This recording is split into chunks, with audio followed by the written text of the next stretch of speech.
Namaste everyone! So here goes the next one of our Nakshatra series.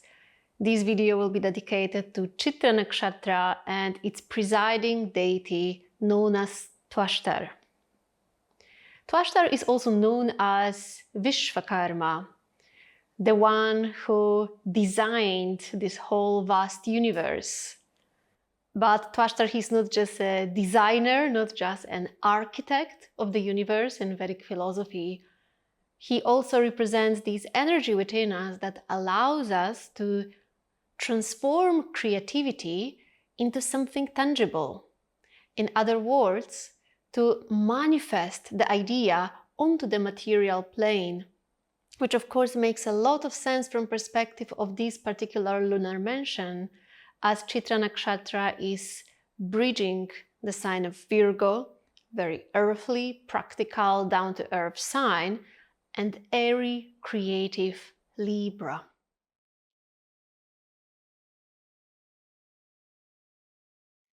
As you can imagine, Citra Nakshatra is always blessing its natives, regardless of which planet is seated there, with creativity, with this inner creative urge to bring something new, design something new, to make things beautiful.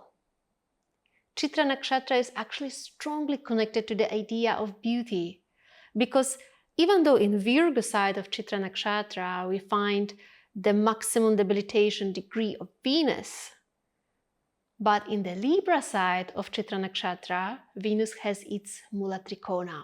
Venus flourishes because its creativity is finally unleashed from this very practical and organized realm of Virgo into this creative freedom of Libra. So of course, Citra Nakshatra brings not just creative skill to its natives, but also this sensitivity to beauty, sensitivity to everything that has beautiful form and shape.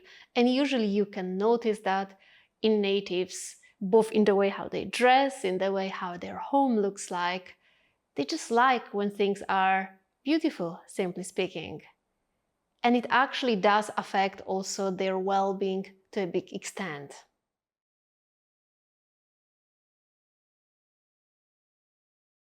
Since Tvashtar or Vishwakarma, not just a designer of the world, but also the engineer of the world, happens to be the presiding deity of this lunar mention, due to that, very often, whichever planet is seated in Citra Nakshatra in your birth chart, this planet and whatever it stands for in your unique birth chart will be teaching you how to manifest the idea that you have in your mind and bring it out. Do something with it, convert it into something tangible. Shape it somehow, give it a form and shape. So in this sense, Citra Nakshatra may reflect to some extent the qualities of Punarvasu, with the difference that for Citra natives, usually this entire concept and idea of manifesting things comes way more easily. They have a more natural talent towards that, which is why you will notice that very often people who are born with significant placements in Citra Nakshatra, they're not just very creative people. They can be great engineers, great innovators. They have also certain practical skills that actually helps them and allow them to turn their idea into reality, to convert their idea into reality. And this is, I would say, the biggest advantage of this lunar mention.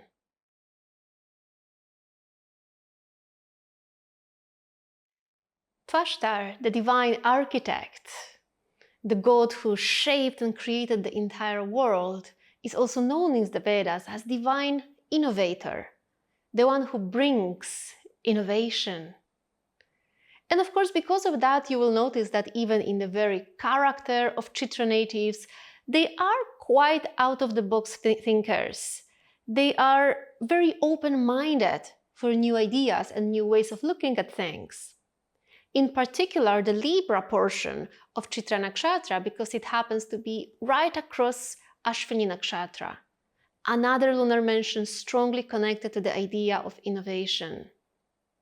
So of course, innovation is a big thing with Citra Nakshatra, but due to that, also due to this inner out-of-the-box thinker inside of those natives, naturally, Citra natives can be sometimes also a little bit rebellious. They don't necessarily, follow the things which are just mainstream. They like to do things their own unique way.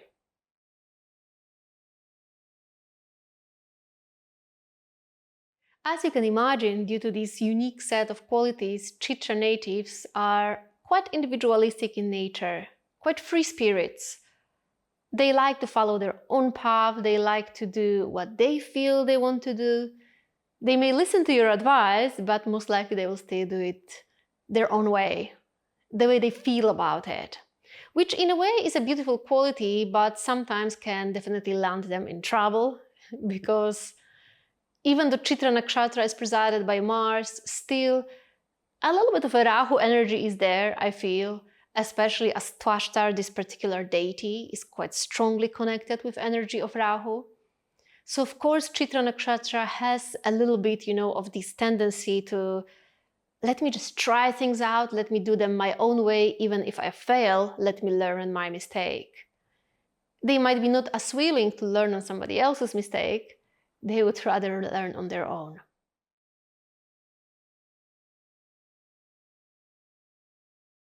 Quite interesting part of the story of Tvashtar, this particular Vedic demigod, this particular Vedic deity, is that Tvashtar needed to learn, in a very hard way, the lesson of responsibility. Responsibility for his own creation.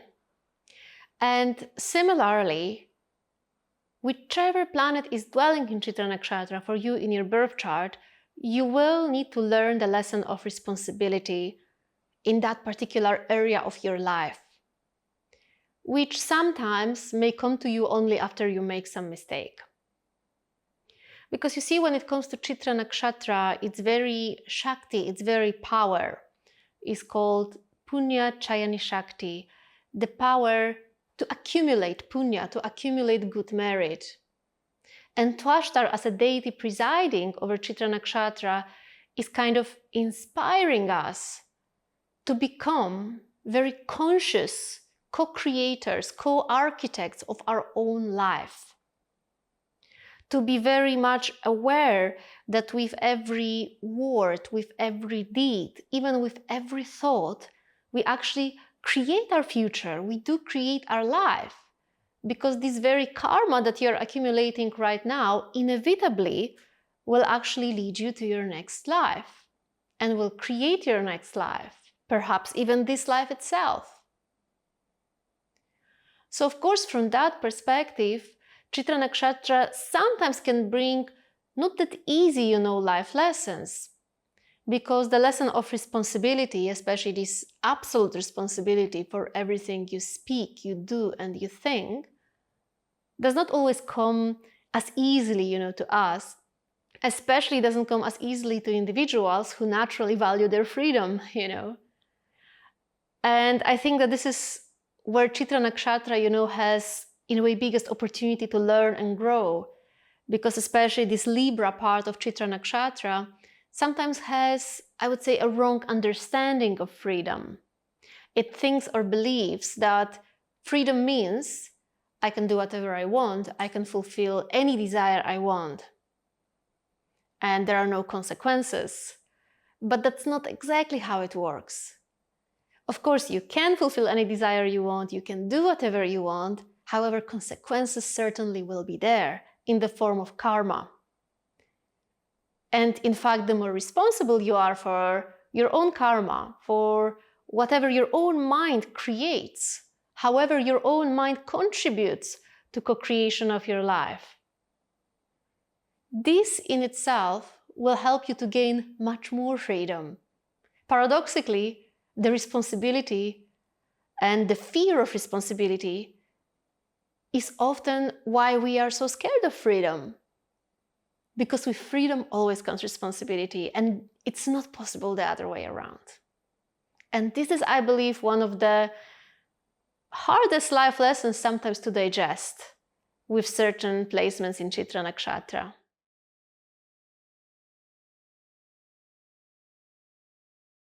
So freedom, obviously, is a huge topic for Chitra natives. And as I mentioned to you, sometimes this freedom is wrongly understood. Sometimes this freedom is misused.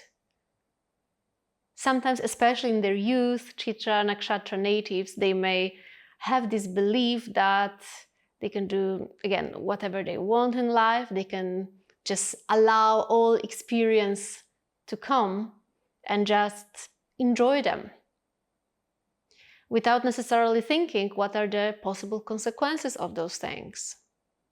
This is why I would say it's an incredibly important thing to know which planet sits in your Chitra Nakshatra, which areas of your life it rules, which houses it rules, because it will show you, it will reveal to you which of the areas of your life perhaps you want to feel more freedom, but at the same time, perhaps you are somehow avoiding responsibility. And how to reconcile those two ideas, because very often once you manage to reconcile the ideas of freedom and responsibility regarding to that particular area of your life, suddenly everything, starts making much more sense, and suddenly everything becomes much more harmonious also, which eventually is also what Chitra Nakshatra wants. Because why Chitra Nakshatra always searches for freedom is because it wants to experience not just, freedom, but also this harmony, this joy, this flow.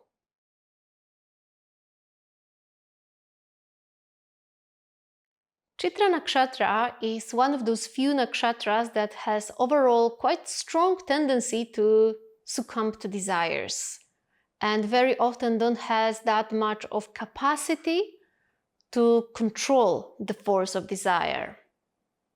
Because you see, Chitra Nakshatra, interestingly, is, every nakshatra in a way has a combination of different gunas in it, on 3 levels, on the level of body, mind, and feeling.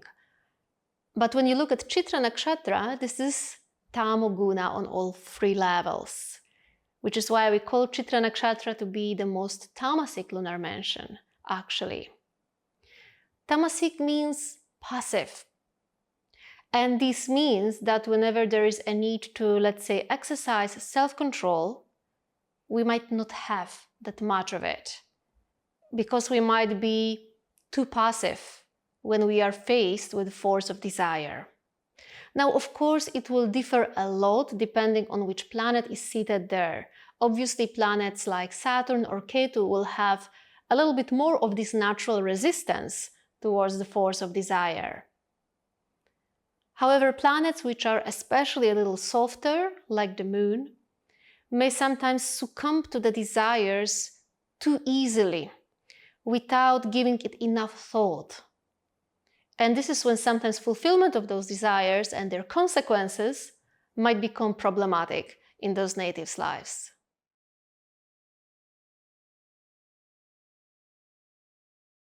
One thing that is a sort of a trademark of Chitra Nakshatra is not just its sensitivity for beauty, but also a certain charm that Chitra Nakshatra natives are having.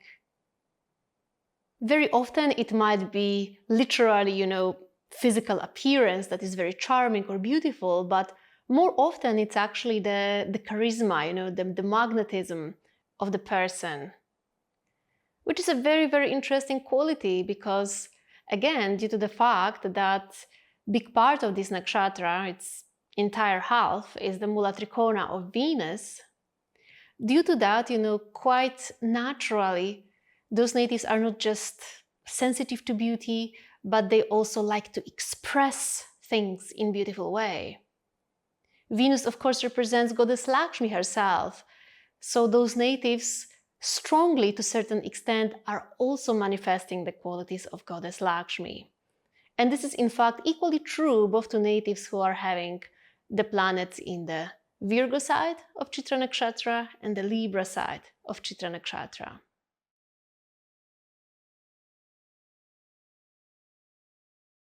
Now, if you bring all of those qualities together now, it can also become quite obvious that one of the shadow sides of Citra Nakshatra is that sometimes those natives can be a little bit too focused on themselves, on their image, and on their external appearance as well.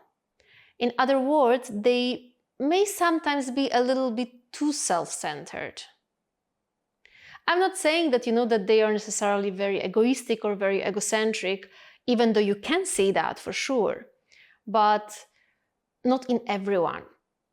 Definitely the ego part is quite strong in Citra Nakshatra, because Citra means like very colorful, shining, bright, beautiful, but it's at the same time a tamasic nakshatra, which has a lot of these Venusian qualities as well, despite being ruled by Mars.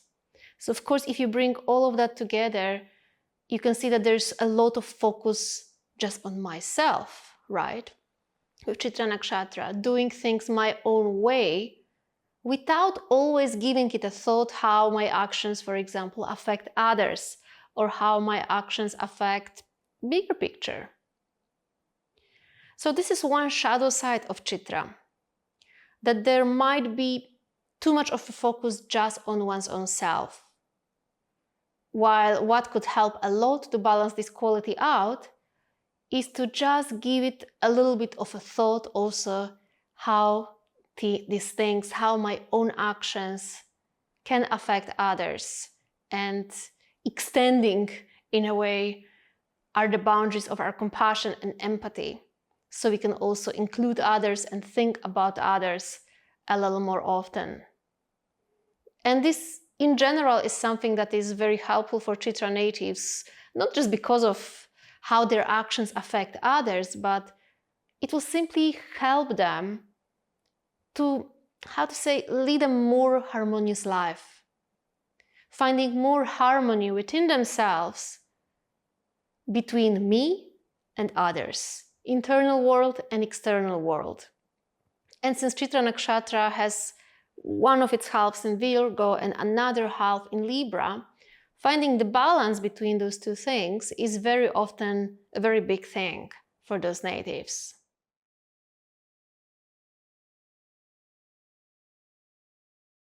So because half of Citra Nakshatra dwells in Virgo, the very earthly, organized sign, and another half dwells in very free-spirited and creative Libra, naturally we have here a little bit of a conflict between earth and heaven, we could say, between material realm and spiritual realm. The material aspect of myself, spiritual aspect of myself, and how to bridge them, how to reconcile them. This is one trait that is quite common to all the nakshatras ruled by Mars, because all of them are going to experience something of that sort, but it somehow becomes truly prominent with Citra. Because again, if you think of the very deity who presides over Citra Nakshatra, it's this Tvashtar, is this divine architect who takes the idea from heaven, right, and brings it down on earth, who finds a way how to bridge those two things, how to resolve the conflict in a way. And finding this inner harmony is something very important for Citra natives. You see, it is said that even this Tvashtar, this divine architect, is quite unique among the gods because he was never biased towards the gods. He was helping equally gods and demons, and he had no inner conflict about it, right? And this is also what is showing us what can help Citra Nakshatra. First of all, to be more accepting towards ourselves, towards our bright sides and dark sides. To not run away from either of those. To not go into too much pride and too much of self-confidence, neither to go to lack of self-confidence and low self-esteem, but to try to balance those things out a little bit. Finding this inner harmony both within ourselves as well as in the outside, is in fact something quite vital for Chitra's well-being, because whether Chitra natives are aware of this or not, they always search for this harmony. You can see it even in the way how they arrange, their whole home. Because even in, through the way how they are arranging their home, how much, love and attention they put into that very often, you can see that they always like when things are beautiful and balanced. And sometimes putting too much attention into this external side of things, how beautiful and balanced they are, might be just, some form of, compensating for experiencing lack of balance inside. Or, of course, it can be also reflecting the inner balance. Everyone's situation will be a little different.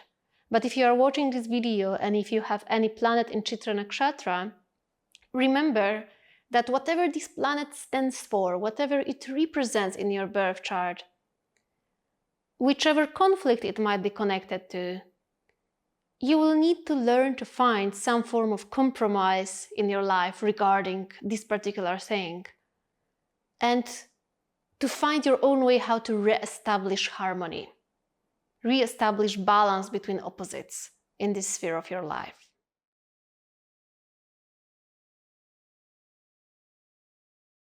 One quite beautiful part of Citra Nakshatra, though, is that it usually blesses the natives with certain level of confidence.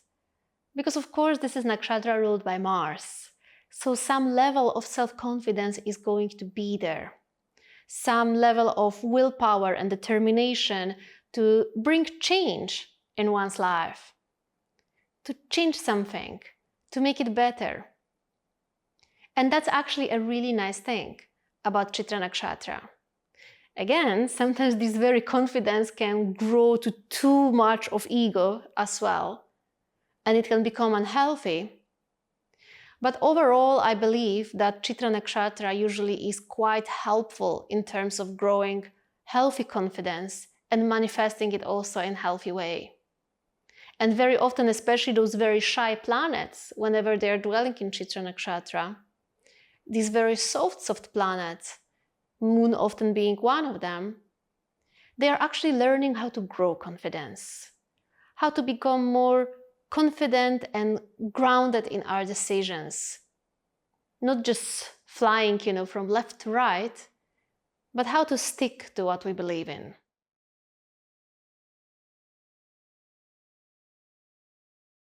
Citra Nakshatra is also one of the most famous nakshatras when it comes to ambition. It's actually a very ambitious lunar mansion, can be even competitive, can be even confrontational, which of course sometimes if this ambition grows too big, those natives again can land in trouble, simply speaking. But on the other hand, sometimes it is like that in life that it's unavoidable to bring a change, to achieve something without creating, some storms on the way, simply speaking. And I think Citra Nakshatra truly is embodying those qualities, in fact. So of course, ambition can be a very strong driving force in this lunar mansion. It can support the growth of a native, but you need to be careful because it can also make you fall down very badly as well, if it overgrows. So like with all other qualities, it's always about finding balance. And especially whenever we are talking about Citra Nakshatra, balance is a big keyword. Harmony is a big keyword.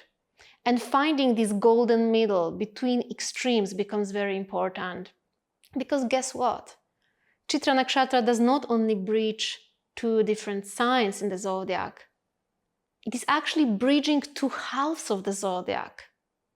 In the very center of Citra Nakshatra, we have exactly the middle of the zodiac, which is even marked by the brightest star of Citra Nakshatra, 0 degree Libra.